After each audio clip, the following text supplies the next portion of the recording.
Un, deux. Merci. Bonsoir. Ouais, c'était super, très intéressant. Et je suis d'ailleurs désolé de ne pas avoir imaginé la suite parce que j'étais parti du même constat. À partir du moment où on a X avéré, c'est pas la peine de reparler du rapport Cometa ou des choses comme ça, c'est avéré de par l'histoire, de par plein de choses. Moi, il y a deux choses qui m'inquiètent énormément. Il n'y a pas trop longtemps, c'est justement le petit truc sur le Popocatépetl, le vaisseau, parce que sur le on passe vite, mais il a été estimé à 1 kilomètre. Et il y a une deuxième observation au travers des astronomes, on va dire mondiaux, qu'ils soient australiens, canadiens, qui ont observé un engin qui est, là ils l'ont estimé, qui est plus gros que la Terre, et on voit très bien sur les films, sur le truc, qu'il absorbe de l'énergie du Soleil, enfin qui est un phénomène de fusion, et qui repart aussitôt. Puis on voit bien les trucs. Pour moi, voilà.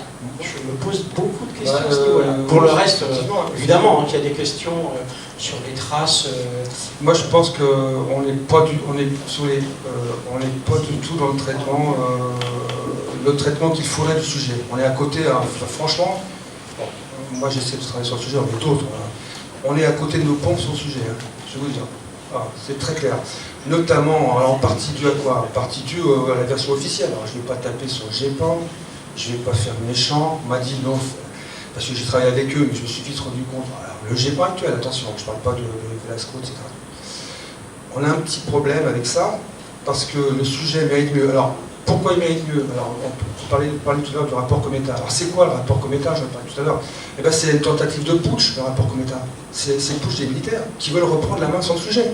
Il faut bien l'interpréter comme ça. Les militaires qui doivent avoir des infos, à mon sens, d'autres militaires, puisque dans tous les pays de toute la planète, ce sont les militaires qui s'occupent de ça, va avoir des infos beaucoup plus sérieuses sur le sujet, et à un moment, on se dit, le GEPAN, c'est bien d'avoir des civils sur le sujet, mais ils ont aussi leur manière de voir les problèmes, et les militaires se sont dit, on va sortir un rapport un peu on va dramatiser le sujet. Ils avaient raison, effectivement. Mais ça a échoué. Alors je ne sais pas si les militaires aujourd'hui traitaient le sujet en France, on serait mieux traité, puis on pourrait évaluer effectivement les dangers, parce qu'à mon sens, l'affaire est très sérieuse, et puis je veux dire, on ne travaille pas assez sur ce sujet-là. Enfin, je veux dire, officiellement, c'est la version officielle qui dit, moi j'entends M. Passot passer dire qu'il traite 80, que le GEPAN classe, écoutez bien, le GEPAN classe 80% des dossiers. D'accord, ça c'est ce qui se dit. Bon, quand on regarde de près les statistiques, il faut être honnête, il faut leur dire, messieurs, arrêtez de raconter ce qui ne correspond en rien à la réalité. On a, vous connaissez tous les 4 classes de phénomènes, A, B, C, D. D'accord, vous vous rappelez? Bon, moi aussi je les ai en tête. Je veux dire, classe A, on va répéter la leçon, classe A, phénomène identifié. C'est-à-dire qu'on prend tous les phénomènes en France, on les classe dans cette classe-là, et on prétend qu'on classe 80% des dossiers. On explique 80% des dossiers. Ça, c'est ce qu'on dit. Et là, vous allez voir la différence qu'il y a entre la réalité et ce qu'on en dit.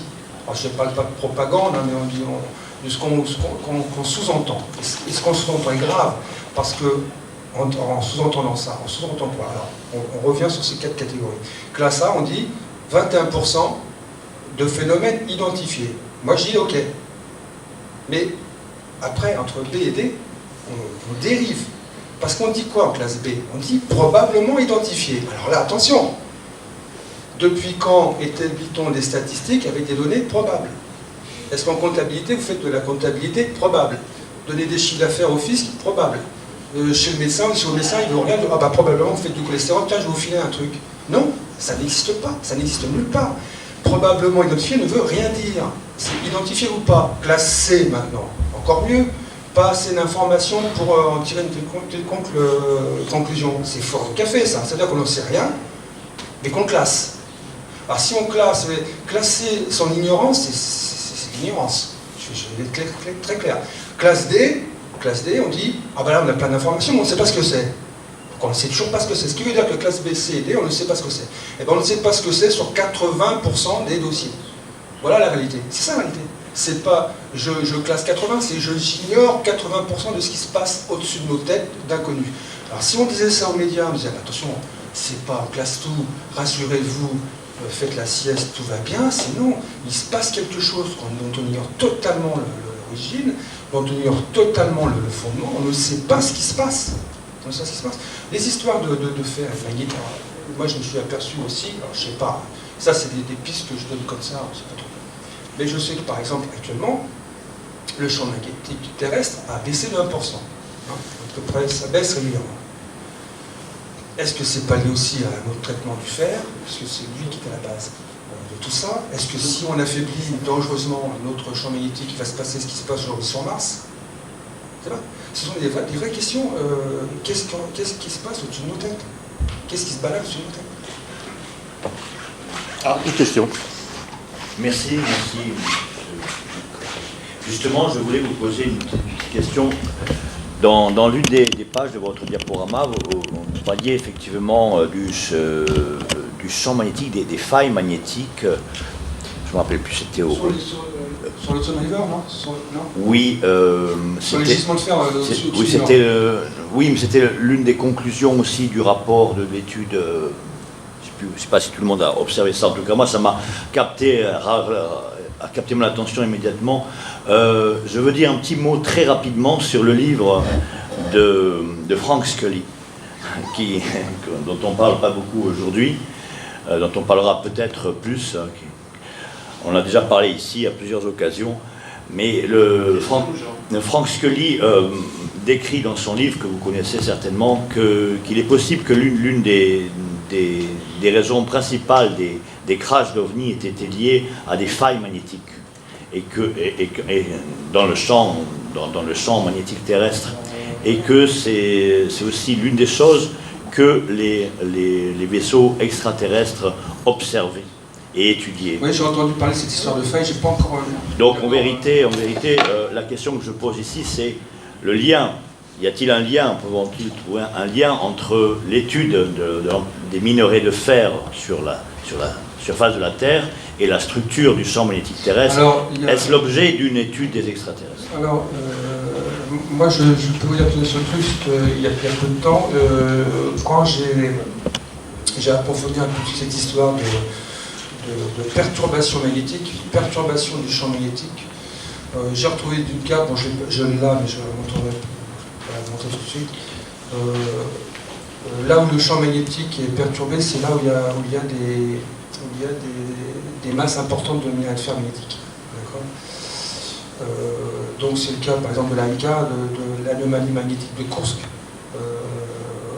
où l'URSS retire pratiquement 60% de son minerai de fer actuellement. Alors, est-ce que... J'ai aussi entendu parler de cette histoire de failles. Moi, le problème des failles, c'est que une faille, entre une faille et une autre, ça ne veut pas dire grand-chose. En profondeur, en taille, on ne sait pas tout ce qui se passe. Maintenant, si c'est que le magnétisme, c'est ce que prétendent parfois certains, ils disent oui, alors ils sont intéressés par le champ magnétique, parce que le champ magnétique, ce serait des portes qui donneraient d'un espace à un autre. Moi, je pense que le sujet il doit être étudié, alors à la fois avec des différences, mais à la fois avec des similitudes avec notre civilisation, d'accord? J'ai un peu de mal, moi, à sauver, parce qu'on projette tellement d'imaginaire aussi sur ce sujet-là. On est toujours en train de... Ah, les extraterrestres seraient des magiciens, ils seraient des gentils écologistes, et tout ça, c'est nos fantasmes. Hein. On est peut-être en faire à tout à fait autre chose, à du concret, en gros, des mineurs, quoi, des mecs qui viennent là. Imaginez que demain, moi je suis intéressé par les coquillages, c'est une autre image que je prends au fond de la mer. Bon, je viens chercher les coquillages. Et si j'ai des poissons qui me regardent, je m'en fous les poissons. Peu importe, je ne vais pas me mettre à tailler la bavette avec les poissons. Je m'en fous. On est peut-être nous les poissons. Hein. Non. Et c'est ça qu'il faut. Alors, évidemment, on retombe encore dans le piédestal. On était au centre de la création, parce qu'évidemment, tous ceux qui disaient qu'on était seul dans l'univers prétendaient en fait qu'on était au centre de l'univers. Parce que quand on est seul dans un univers, on est forcément au centre. On a une résurgence encore de vieilles idéologies. On n'a pas encore accepté qu'on était de la classe des mammifères, etc. Puis on n'était pas du tout, voilà, on est ce qu'on est, on a beaucoup de défauts aussi, on a aussi beaucoup de... Hein. Et je veux dire, on a beaucoup de mal avec ça. Hein. Est-ce qu'on doit tout projeter? Alors moi je pense qu'on doit prendre. On est proche, mais on a des différences, mais on est assez proche. On a les mêmes problèmes, hein, de matières premières, de survie, peut-être de champ magnétique, je ne sais pas, peut-être qu'aussi on a des problèmes avec ce champ magnétique qui disparaît, qui va rendre les planètes dans le même état que Mars. Hein. C'est-à-dire qu'évidemment, le bombardement solaire, tu auras tout. Hein. S'il n'y a plus de champ magnétique sur notre planète, c'est terminé. Luc, ouais. Je voudrais revenir au fer. Donc l'hypothèse, c'est qu'il y a une corrélation entre les ovnis et le fer, que les ovnis rechercheraient du fer, mais ouais, ce qui me gêne un peu, c'est que, comme tu l'as dit, le fer, c'est hyper banal. Hein. Pour nous. Et, toujours pareil. Oui, mais il y en a sur la Lune, il y en a alors sur là, Mars. attention, Alors là, effectivement, on peut en parler. Alors, attention. Je continue. C'est juste une introduction. Il y en a partout. Donc, ouais, la question que je me pose, c'est le fer, c'est un élément aussi qui peut concentrer d'autres éléments. Il y a ce qu'on appelle les éléments sidérophiles. Par exemple, le platine, le ruthénium, tous ces métaux rares se concentrent très facilement dans le fer. C'est pour ça qu'il y en a très peu sur Terre, parce que la théorie veut qu'ils se soient tombés tous dans le noyau terrestre qui contient beaucoup de fer. Alors la question que je me pose, c'est est-ce que le fer, ça ne pourrait pas être un marqueur, et qu'en réalité, ils ne cherchaient pas quelque chose qui est associé au fer, qui est associé à nos mines de fer. Nous, on n'aurait pas l'intelligence de voir qu'il y a une ressource associée au fer, Ouais, c'est possible. Ouais. mais qui n'est pas le fer lui-même. C'est possible. Voilà, c'est une question. Moi, si tu veux, alors effectivement, quand je me suis mis à rechercher ça, évidemment, moi aussi, je pensais à Mars, le fer, la planète rouge, sauf que Mars, c'est une petite couche de fer, de poudre de fer sous la glace de Mars. Donc, c'est pas évident. Les astéroïdes, il n'y a que 10% d'astéroïdes ferriques. C'est-à-dire, au début, où l'humanité a utilisé le fer sidéral, et il était tellement en faible quantité qu'on en faisait des bijoux et la valeur du fer à l'époque dépassait celle de l'or. C'était des toutes petites quantités. En plus, on ne sait pas où est situé le fer. Pour qu'il soit extractible, il faut qu'il soit en surface. Alors il est possible qu'il y ait un élément dans le fer qui nous échappe totalement, parce que moi, il faut bien voir notre science actuelle comme étant quelque chose d'assez imparfait. Hein, on n'est pas du tout au fait de pas grand-chose. Hein. Moi je dirais sur une échelle à 2-3 échelons, qu'il y en a une douzaine hein, de la connaissance. Hein. On est tout en bas, hein. On sort juste d'une époque primitive. Hein. Donc il est possible qu'il y ait quelque chose dans le fer qui nous échappe. Maintenant, le constat il est ce qu'il est. Hein. Sur les deux grandes vagues d'OVNI, très clairement c'est ça. Moi je pense qu'en plus elles sont reliées, on avait bien vu qu'elles étaient reliées par les types d'engins de comportement, mais quand on regarde les cartes, ce qui se passe et puis les témoignages, on est dessus. On est dessus, mais pour la nuit, encore une fois, il fallait attendre 2008 pour savoir. Parce que même, on n'a pas pu voir. Moi, je peux vous dire, il y a aussi des... étrangement, parce que le sujet est tout à fait étrange, j'ai pas parlé, je ne l'ai pas mis dans le livre, parce que c'était la première version. Bien, je vais vous dire quelque chose d'assez troublant, c'est qu'il y a des sourates de fer dans le Coran. Il y en a 3. Qui expliquent que le fer est un élément à part, qui descend. Pourquoi est-ce qu'on a été dire ça à... Bon, je suis désolé, Mahomet c'est un illettré. Hein. Bon, pourquoi est-ce qu'on a été dire ça à Mahomet, qui l'a transcrit? Qu'est-ce que ça veut dire tout ça? Ça veut dire quoi? Que parce que nous l'avons en abondance, il est abondant dans l'univers. Le fer, le problème qu'il a, c'est son affinité avec l'oxygène. La roue, il le fait fondre. C'est un peu une neige au soleil. Nous-mêmes, nous sommes quoi? C'est ce que j'ai compris il y a peu de temps. Nous sommes en fait des dérivés du fer, puisque tous les atomes dont nous sommes faits apparaissent au moment où la supernova explose. Tous les éléments de fer se complètent avec la chimie du carbone. Donc nous sommes en fait des faits d'atomes dérivés de fer dans un nuage d'H2O. Donc, d'où les problèmes d'oxydation. Très curieusement, c'est lui qui s'oxyde, c'est normal. C'est normal. Mais il est possible que ce soit un élément qui n'est pas sur le banal. Je me posais 2 questions. La première, c'est, étant donné qu'il y a un changement électromagnétique sur Terre qui est surveillé par 3 satellites. Et donc il y a un affaiblissement des pôles électromagnétiques. Et il y a un déplacement depuis à peu près 15 ans des pôles électromagnétiques.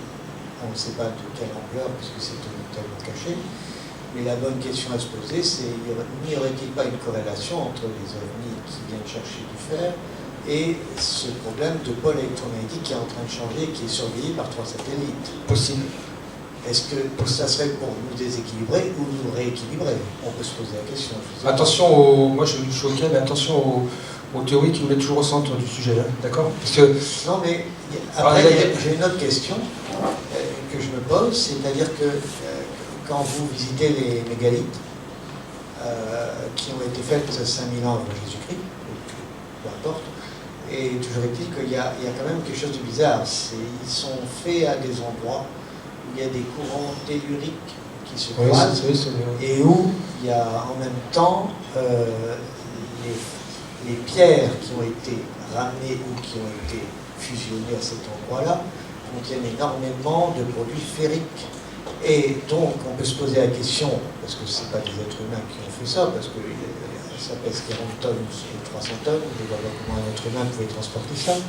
Donc la bonne question à se poser, c'est de se dire, est-ce que ce n'était pas pour faire un champ électromagnétique vis-à-vis d'autres choses dans un but secret qu'on ne connaîtrait pas? Là, je ne saurais pas quoi vous répondre.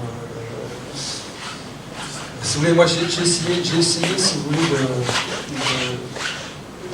de faire du factuel, d'accord? C'est de comprendre, parce que j'avais un peu cette espèce d'intuition de démarrer sur ce truc-là, du factuel, c'est-à-dire regarder les cartes, les gisements, où sont les gisements, qu'est-ce qui se passe, etc. Voilà. Ça a été toute cette démarche-là.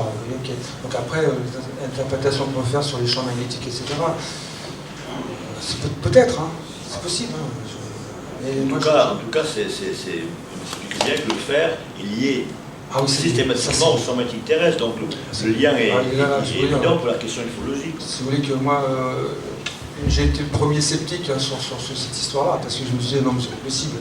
Mais cette attitude que je rencontre, on me dit, non, pourquoi le faire? C'est ridicule, il y en a ailleurs, etc. Ben, moi, j'étais le premier à douter totalement de tout ça. Je me disais, non, c'est pas possible. Le premier cas que j'avais trouvé, il donnait une indication, mais c'était pas suffisant. Le deuxième, la vague belge, franchement, quand j'ai trouvé l'explication sur la vague belge, parce qu'actuellement, on ne sait toujours pas ce qui s'y est passé officiellement. On parle des éclairages, etc.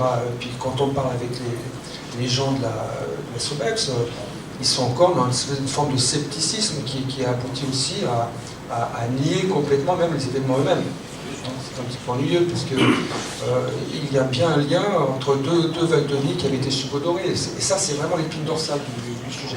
Alors après, on peut dire comment est-ce qu'on doit raisonner? Moi, je suis d'accord avec vous. Est-ce qu'on doit, avec quelle matière on raisonne? Il faut, je pense, comme un singe qui tombe d'un arbre, on doit se rapprocher à une branche ou de celle dont on est sûr.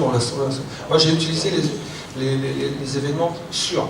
C'est-à-dire les vagues d'ovnis célèbres et connues, répertoriées, les cas connus répertoriés. C'est ceux-là qui ont éclairé le sujet. Vous voyez, je pense qu'on doit raisonner, mais aussi utiliser il n'y a pas de raison de ne pas utiliser sur ce sujet-là les mêmes techniques que dans toutes les autres sciences.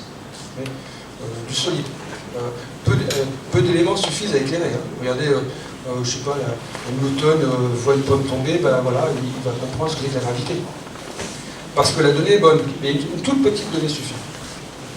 Excusez-moi, je voudrais revenir sur la théorie de l'exploitation du minerai de fer. Ouais. Actuellement, dans le système solaire, il y a 25% des astéroïdes qui sont composés de fer et de nickel. Donc il y a 17% d'astéroïdes qui sont de classe M et qui sont nickel et ferromagnétiques.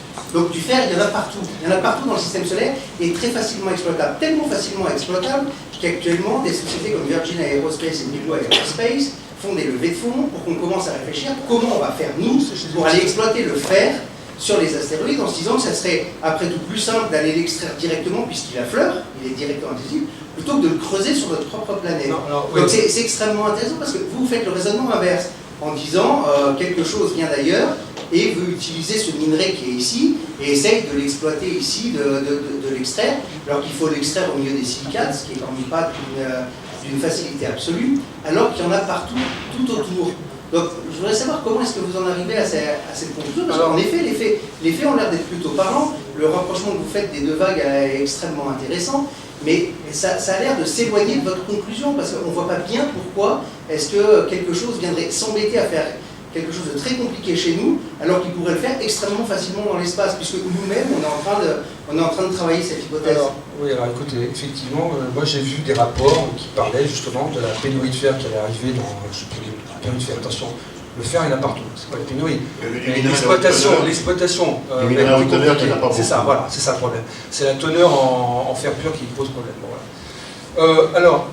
Moi sur le fer sidéral, les stéroïdes, moi j'ai des infos, d'ailleurs on me dit 10% sont faits, pas 25%. Oui, c'est 10%, c'est 10%. Attention. Ah non, les astéroïdes 10%. sidérophiles. 10. Ouais, moi j'ai eu l'info 10. Hein. Mais si vous voulez, moi je suis. Effectivement, moi là quand vous me dites ça, moi je vais vous dire, la meilleure manière de poser la question, ça serait que vous disiez, si j'étais extraterrestre, j'irais plutôt le chercher là que là. Si, non, c'est ça. Le problème, c'est que vous, ni vous ni moi, nous sommes. On est d'accord? Et que moi, je fais du factuel. Je dis, je trouve qu'il y a un lien très fort là-dessus, ouais. Et je donne le factuel. Je ne sais pas, moi, je n'ai pas été effectivement, il y a des... je suis tombé une fois sur un rapport de la commission... sur je ne sais plus, sénatorial, je ne sais pas, sur cette problématique des matières premières. Et on dit, oui, alors on va aller chercher dans l'espace, d'accord? Et donc il y a des hypothèses. On dit, on va les chercher, on va le ramener, les astéroïdes, autour de la Terre. Imaginez un peu le scénario. Tout le monde va dire, non, mais attendez, vous jouez avec le feu. Si jamais vous vous trompez, le truc va s'écraser, ça va faire... ah ouais, Jurassic Park bis. Non, mais... je ne sais pas.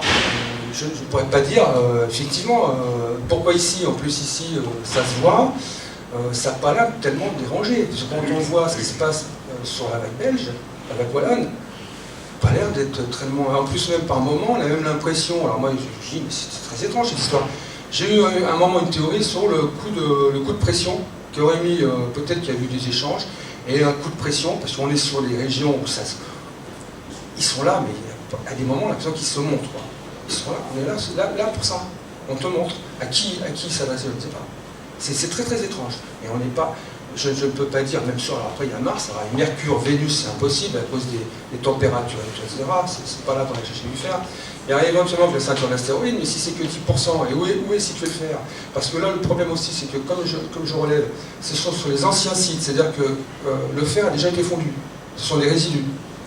Il est possible qu'il soit plus facilement extractible une fois qu'il a été fondu. D'ailleurs, je sais que quand le fer a été fondu, après, les forgerons l'utilisaient, ils le rechauffaient pas à la même température et retrouvaient instantanément sa malléabilité, et puis là, ils pouvaient le travailler avec des forges, pas aux mêmes températures. Il est possible que, comme il a déjà été, ce sont des résidus fondus, il soit plus facilement extractible que le fer. Et Luc, le fer des astéroïdes, de toute façon, il contient du nickel et des métaux précieux. Et c'est pas, en réalité, c'est pas le fer qu'on va chercher dans les astéroïdes, qu'on veut pas aller chercher, c'est le platine et les métaux, ces métaux-là qu'il y a mélangés dans le fer. Alors, en toute petite quantité, mais quand même, c'est une richesse énorme. Et je crois qu'il a raison, parce que le fer sur Terre, il est purifié par les processus qui ont créé les minerais de fer. C'est-à-dire que nous, un minerai de fer de Lorraine, par exemple, c'est essentiellement du fer avec un peu de phosphore. Un minerai de fer en Normandie, c'est de l'hématite. Très pur, mais il y en a pratiquement plus, mais bon, il y en a eu. Pareil, dans les minerais sédimentaires, c'est de l'O3, il y a un lien avec le magnétite aussi, il y a le magnétite, et c'est vraiment que du fer, pratiquement. Donc, tu as peut-être un argument là. Ouais. Il y a un lien avec la biologie sur Terre, enfin le fer rubané, comme il apparaît aujourd'hui, comme il ressort, il est lié aussi à toute l'histoire géologique de la Terre, de la vie sur Terre. Ça n'existe pas dans les astéroïdes, ça n'existe pas sur Mars, ça n'existe pas ailleurs. Et puis là, nous, avec notre volcanisme, il ressurgit. Mars, c'est pas de volcanisme, c'est que de la poudre superficielle. Forcément, mais je veux dire, pourquoi j'ai appelé ça la piste du fer, c'est que moi je suis persuadé qu'il y a encore beaucoup à découvrir, à approfondir sur ce truc-là, et que c'est un peu que le début. Parce que j'ai fait le livre assez disons, bon, je vais quand même établir la base, c'est-à-dire les grands phénoménologies qui s'y rapportent, qui sont le lien, à mon avis, établi.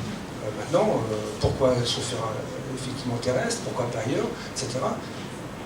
Okay, pourquoi les traces de Nazca, alors oui, clairement, l'oxyde de fer a disparu, alors que les Nazcaïens n'utilisaient pas de fer. Bon, et eux racontent des histoires d'OVNI. Et d'ailleurs, pour ça qu'on a pris pour les pistes d'atterrissage ces grandes lignes droites, parce qu'on a certainement dû voir les engins faire ça par-dessus. Ils n'atterrissaient pas, les ovnis n'atterrissent pas. Pas besoin de pistes d'atterrissage. Alors c'est un livre qui s'ouvre, c'est une page ou peut-être qu'une page, ou qu'un chapitre, ou on ne sait pas, ou quelques lignes. Mais si vous voulez, ça nous met sur la voie. On se doutait bien de toute façon, ça j'ai entendu de la bouche de plusieurs personnes, que s'ils étaient là à basse altitude, c'est qu'ils cherchaient quelque chose. On n'espionne pas, on ne fait pas de la surveillance à 5 mètres du sol. Il y a un truc qui n'allait pas dans tout ce scénario-là. D'accord, c'est clairement établi. Ça ne marche, ça ne fonctionnait pas comme ça. Enfin, maintenant, oui, on concerne tout à l'heure le cas particulièrement de faire dans le cas des clients centrales. Et est-ce que ça pourrait être quand même l'hypothèse que dans ce cas-là, c'est juste en les vaisseaux en triangle sous une forme inhabituelle de circulation, que ce soit des engins de technologie de pointe terrestre de chez nous, parce que on sait, par exemple, un livre, de Bernard en Lévy, qui est un bouquin sur l'historique et l'histoire de toutes les guerres souterraines par sous les forages souterrains, très récemment, et il démontre que même les technologies aériennes actuelles, même les grands engins, etc., ont un très faible taux de pénétration de l'échographie quand il s'agit de détecter, par exemple, une bosse souterraine, une chose comme ça. Donc un progrès technique pourrait avoir eu lieu très récemment, au niveau humain, qui correspondrait à ces triangles, qui donc s'entraînent à mesurer, cette fois-ci, peut-être d'une innovation très très en profondeur, arriver à capter néanmoins une échographie en profondeur. Oui, ça serait encore l'hypothèse de la rétro-ingénierie, c'est ça, oui. Ouais. Franchement, moi, je vais vous donner mon avis personnel sur le sujet, d'accord, que moi. Moi, j'ai du mal avec ça.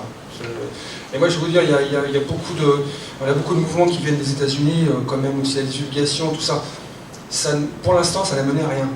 Faut être clair, hein. Rien. Les témoignages sur la rétro-ingénierie, etc., ça n'a mené à rien. Comment se fait-il que des hypothèses mènent à rien? Elles occupent le terrain, peut-être, je ne sais pas, mais moi, ça me paraît... dans 1000 ans, on sera peut-être en train de se dire, et si c'était des engins, la rétro-ingénierie terrestre, je ne sais pas. En plus, je pense qu'il y a un dossier fondamental dans tout ça, c'est le déplacement sans inertie. Alors, je veux dire, pourquoi nous, on l'a mal évalué, parce que, évidemment, dans toutes nos théories, on estime que les référentiels en translation et sont identiques. Et tout ce qui est inertie a été mis de côté, en fait. Alors que c'est là le cœur du problème. C'est comment le mouvement naît dans la masse, comment la masse mémorise le mouvement, comment la masse s'oriente, parce que ça a l'air d'être évident pour tout le monde, que quand jette une pierre, elle a une trajectoire. Mais moi je suis désolé, pour avoir une trajectoire, moi si je monte dans un avion, je vais être obligé de... Alors après on connaît toutes les théories sur l'espace-temps, etc., les couloirs, etc. Moi, je pense que là, on a mis de côté tout un pan de la physique qui devrait se remettre au travail sur les déplacements. Parce que ce qu'on voit, ça se déplace sans inertie. C'est pour cette raison que, imaginez que nous déplacions dans l'espace sans masse, sans inertie. Évidemment, là, les vitesses qu'on peut atteindre sont beaucoup plus intéressantes, bien sûr. On ne pourrait pas s'approcher de ces avenirs. Quand on voit le cas de la marante, l'engin se déplace, attire l'herbe sous lui, c'est qu'il n'y a pas de déplacement, il n'y a pas de... c'est très clairement une autre histoire, là. Et c'est pas de l'anti-G, c'est pas de la MHD. Je suis désolé, c'est pas... Ça, la MHD, c'est intéressant, mais c'est pas ça. On voit pas ça. C'est pas ça. Alors, on voit un truc, je vais en parler un petit peu, parce que moi aussi, je fais des recherches là-dessus en ce moment. Il y aurait, ça ressemble à l'MHD, il y a une espèce de lumière qui désactive l'inertie. Alors, on la voit à l'œuvre, notamment quand on immobilise les témoins.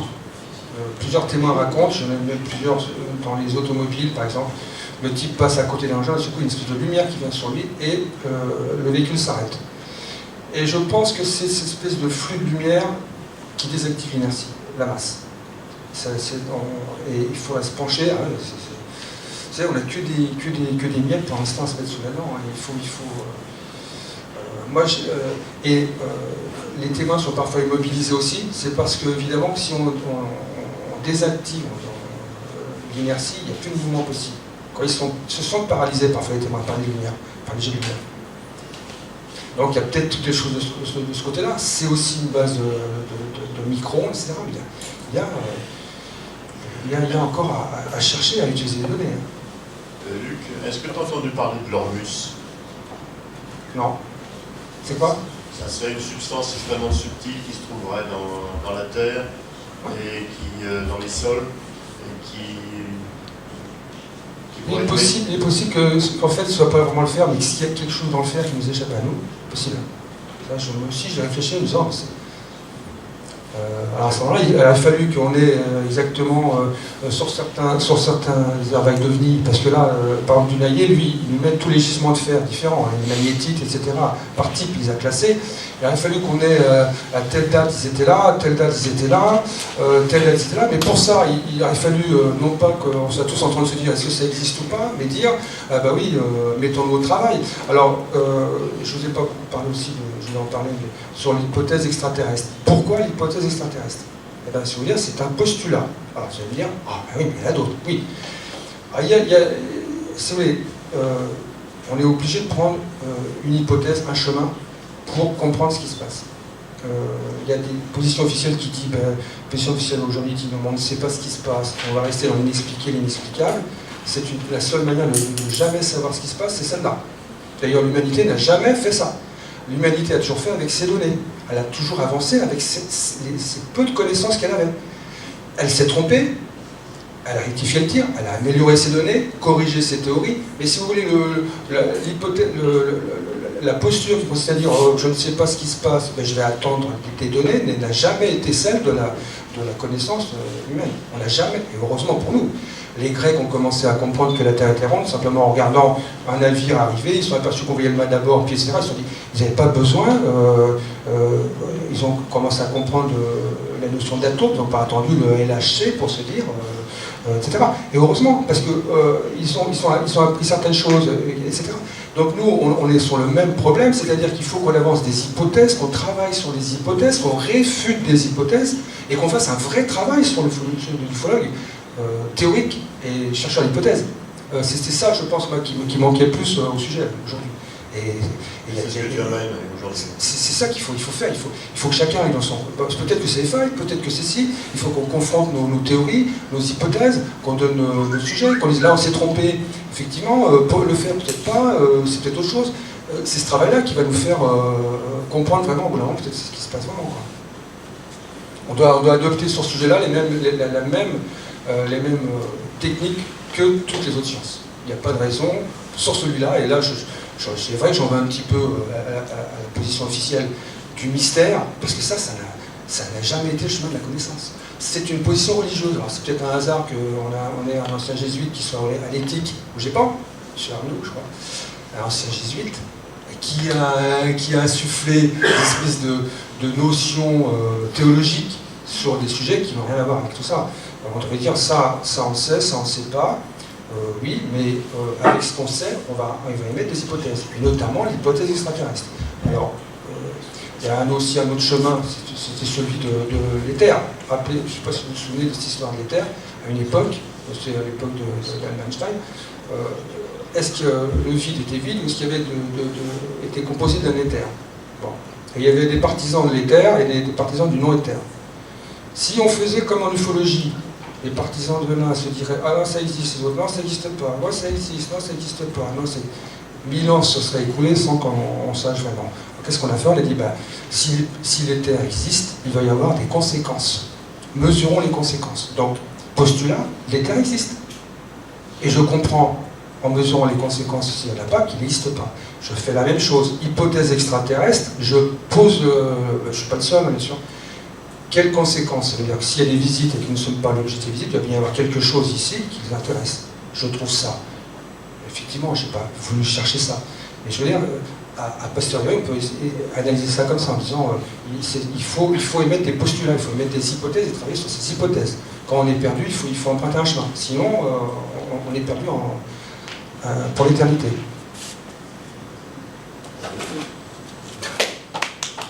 Autre question?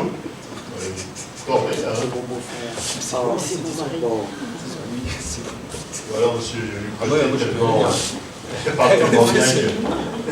Non, mais Luc, vous dites, nous ne sommes pas la destination, exactement, oui, nous ne sommes pas la destination, le destinataire des visites ou de ces visites. Le destinataire, ce sera peut-être le minerai de fer, ou le lien entre le minerai de fer et quelque chose d'autre. Mais l'homme, l'humanité, est peut-être également l'un des destinataires des visites. Pourquoi est-ce que vous l'excluez radicalement? Alors j'étais un peu exagéré, j'ai exagéré le trait, d'accord? J'ai fait un peu de caricature, un peu pour un peu peut-être ce que les esprits de attention, n'allons pas trop dans cette éthique-là. Par contre, non, effectivement, on est aussi l'objet. Je vais vous dire. Ah non, je vais vous dire, si j'en ai l'intime conviction, d'accord? Moi d'abord aussi, parce que je vais vous dire, pas entre nous, mais moi j'ai le sentiment, j'essaie d'en parler à d'autres, qui ont trouvé des trucs, mais vous n'avez pas le sentiment d'avoir été aidé sur le sujet. Moi, à mon niveau à moi, je peux vous dire, moi j'ai été aidé. Comment exactement? J'ai pas reçu des lettres, à des moments donnés, j'étais étonné moi-même, comme une espèce de recul. Par exemple, le premier travail que je fais, c'est de comparer les traces dans les crop circles et dans les cas d'atterrissage d'OVNI. C'était 2h du matin, en pleine nuit, je regardais des vidéos. Le problème, c'est que l'une d'entre elles, je la vois, c'était une sur les crop circles, et celle que je vais rapprocher, parce que quand on les rapproche ensemble, ça saute aux yeux, on trouve les mêmes résultats. Et la deuxième, ça faisait 3 fois que je la voyais. Et quand je fais ça, je clique, je dis, et pourquoi tu veux regarder une 3e fois une vidéo que j'ai déjà vue 3 fois? Et à un moment, je dis, oui, quand elles sont assemblées, oui, quelque chose ressort. Et comme ça, je me dis, mais peut-être aussi qu'on est, oui, je pense on essaie de nous aider, oui, effectivement, nous faire passer les étapes. Franchir les étapes de la connaissance, parce que pour l'instant on est tout en bas. Alors le problème que l'on a, c'est qu'à mon avis, je ne vais pas régler les comptes, mais si vous voulez, on a un monde scientifique qui est un petit peu trop sûr de lui, qui raconte beaucoup d'histoires malheureusement, qui devrait être beaucoup plus humble en disant on ne sait rien. C'est ce qu'on trouve souvent. Mettons-nous au travail.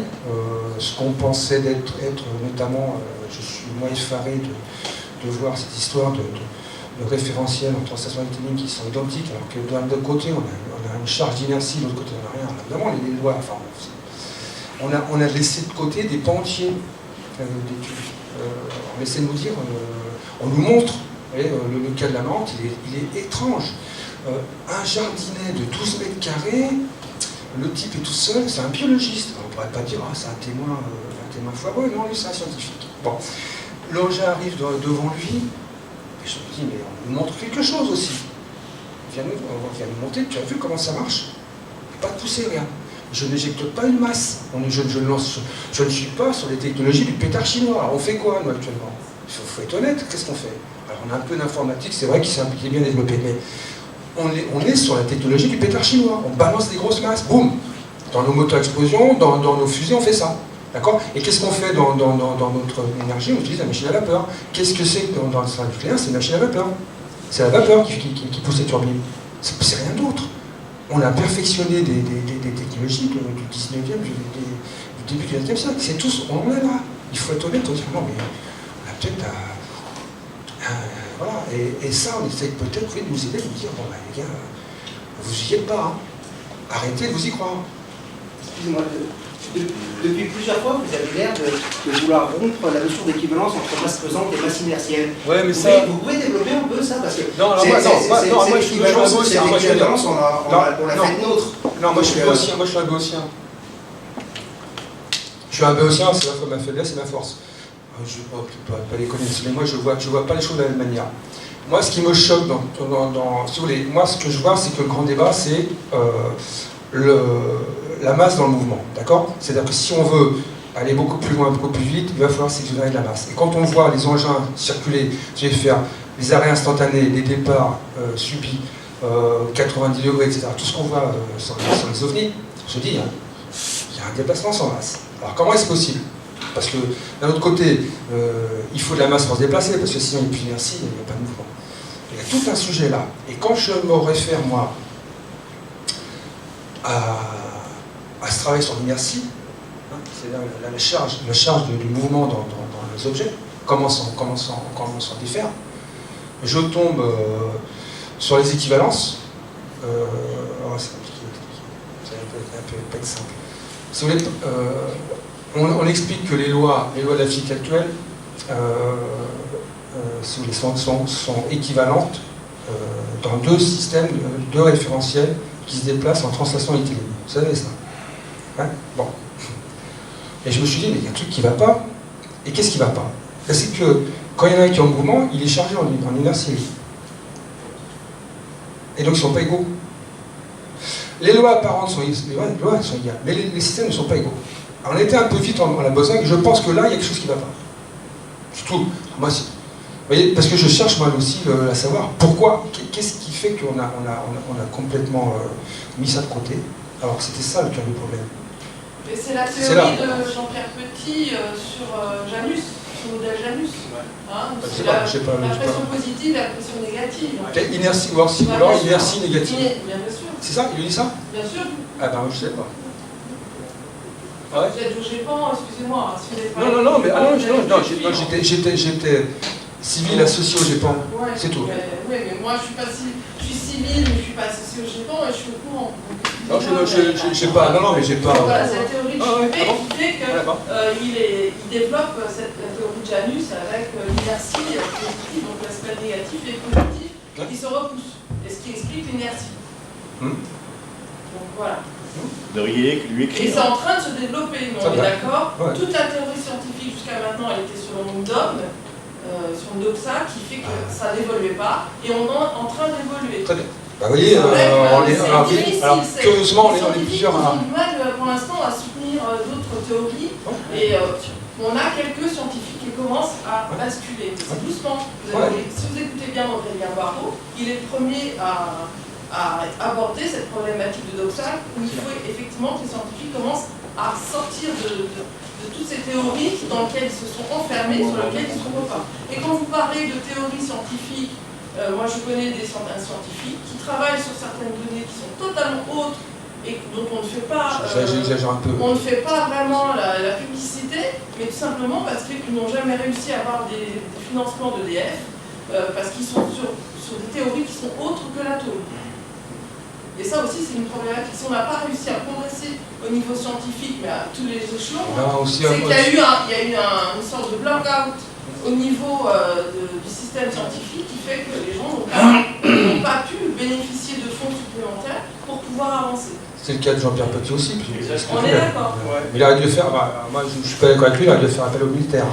Les militaires, je pense, étaient OK pour financer. Il a commencé sa carrière atypique aux différents services militaires. Donc, Mais il s'est fâché avec tout le monde. Ouais, tu m'étonnes. Peut-être qu'il s'est fâché.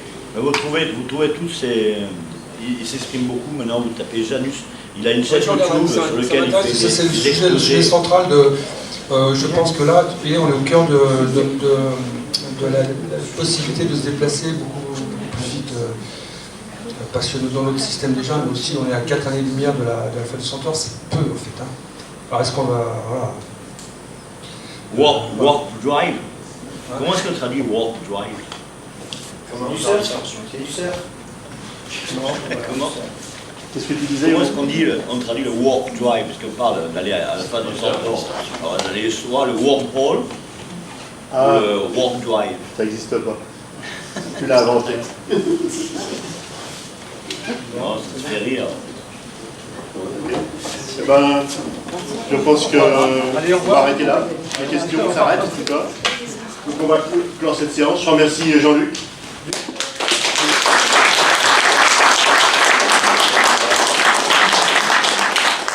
Merci à tous. Hein. Merci beaucoup. Merci de votre accueil.